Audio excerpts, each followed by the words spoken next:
Bonjour à tous, je m'appelle Aude, je suis Solution Architect chez Red Hat avec une spécialité Platform Automation. Avec moi, vous allez découvrir en vidéo des concepts techniques autour de Red Hat Enterprise Linux, Ansible et les Service Insights. C'est parti! Aujourd'hui, on va parler de Kpatch, notre solution de mise à jour à chaud du kernel. Imaginez, ou peut-être souvenez-vous de la situation suivante. Mettons un administrateur abonné à la mailing list RHSA ou bien aux alertes Red Hat Insights reçoit une notification un matin à propos d'une nouvelle faille de sécurité critique sur le kernel. Alors, c'est une vulnérabilité assez sérieuse, du coup, il faut la corriger sur tous les systèmes le plus vite possible, forcément. Comme ça nécessite un patch kernel, ça veut dire qu'il faut redémarrer toutes les machines. Donc c'est une opération très disruptive pour la production. Du coup, on doit attendre une plage de maintenance. On patch, on redémarre les systèmes, et la vulnérabilité est maintenant corrigée. Donc on voit sur le schéma que les systèmes restent exposés tant qu'on n'a pas pu effectuer un redémarrage. Ce qui nous fait une fenêtre d'exposition assez longue en fait. Et même, des mois plus tard, certains systèmes ne seront toujours pas protégés car on n'a pas eu la possibilité de les redémarrer, même si on a automatisé tout le processus.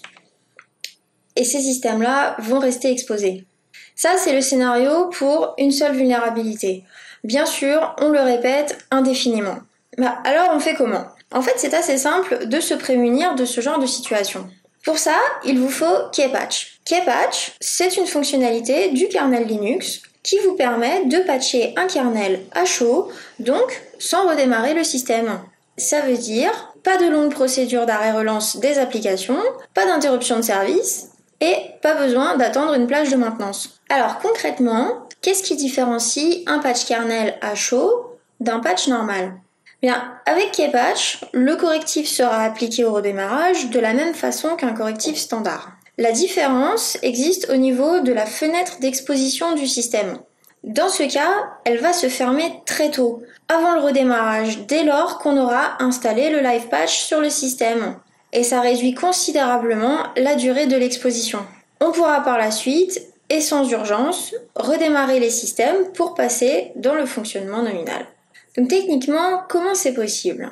Sur la gauche, vous voyez la séquence normale lorsqu'un appel à une fonction du kernel est effectué. La première instruction, c'est un no-op pour no operation ou aucune opération, et elle va servir d'accroche pour un mécanisme qu'on appelle ftrace.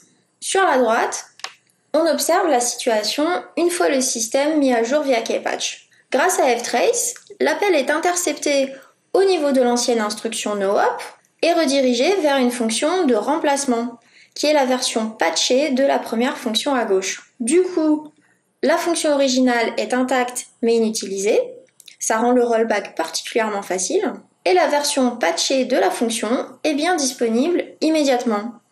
Et c'est comme ça que le système peut continuer de tourner mais sans rester vulnérable. Regardons en pratique comment manipuler Kpatch. Ici, j'ai un système RHEL 8. Pour comprendre un peu ce qui se cache derrière cette fonctionnalité, on va déjà s'intéresser aux composants de Kpatch. Donc pour installer le package, c'est aussi simple que ça.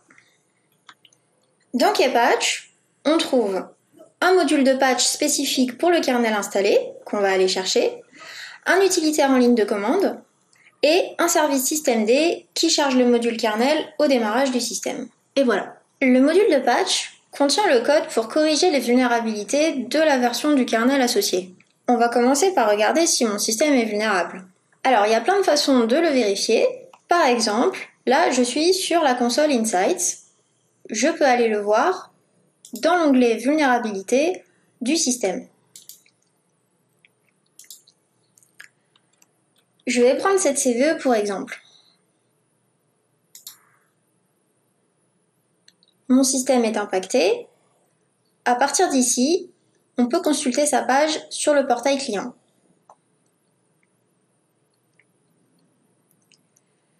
Et là, on peut voir que cette vulnérabilité est adressable par Kpatch, donc je vais pouvoir intervenir sur le système sans le redémarrer. Je reviens sur ma machine RHEL 8. Pour manipuler Kpatch, il n'y a pas besoin d'apprendre un nouvel outil. tout passe par le gestionnaire de package du système, en l'occurrence Yum. Une étape importante, c'est de repérer la version du kernel de mon système. On va en avoir besoin pour choisir le bon module. Maintenant, je vais pouvoir faire une recherche Yum sur cette version de kernel.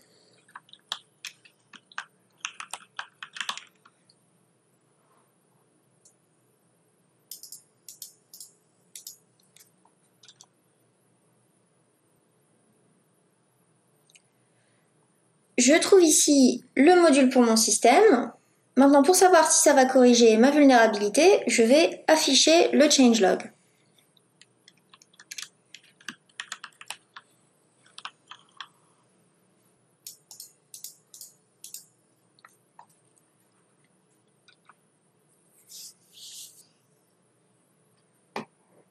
Ici, je retrouve ma CVE.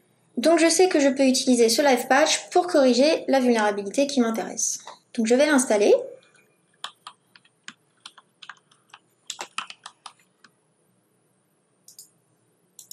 Les live patchs sont cumulatifs.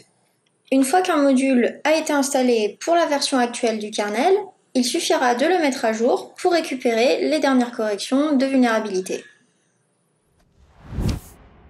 Avec le package kpatch, on a aussi l'outillage en ligne de commande qui est disponible. Par exemple, je peux lister les modules installés et chargés sur mon système avec kpatch list.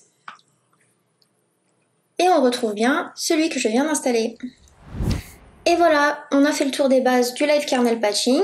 Pour aller plus loin, n'hésitez pas à consulter le portail client Red Hat où vous trouverez toute la documentation associée. Et moi je vous dis à bientôt dans de nouvelles vidéos.